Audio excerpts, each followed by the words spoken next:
Wapulate paweya ya langonge ya selende koma musango na mboango. Amboa sawa botia na manfena tena ukampo abasengedi bandolo ba ilimba di kalo ya loba bedi. Abinyo bese le kotome bosoba jenela nyuleko la di kalo TV. Mboa loba bedi na sangwa onyamboa wunja muna loba bedi tete pisa ndumba kinya maso. Jongola bambambe di matube ewuda longe ba masoma owa bunyaba bwa.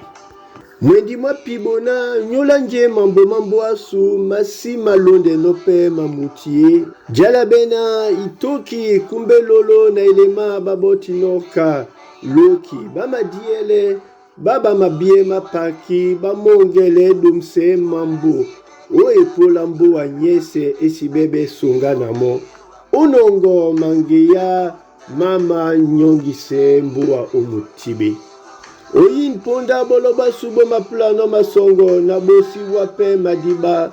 Monde mabie mabu mampenga mama pono okoma mbunge otete naso. Nde dalela jongele disi bison dando. Adwala manga angosodin adina manga.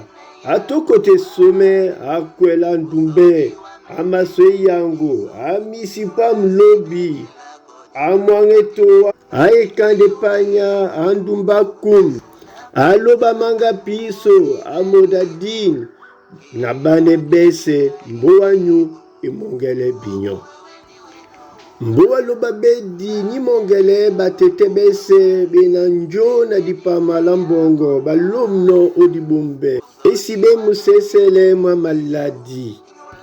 Mboa loba bedi ni makwane mboa nyese na tom esi bangisane mbolona batete babumbi obeboa onyola koda mboa bu ema bata petende oyikelena dalela jongele DCB ndando tomi.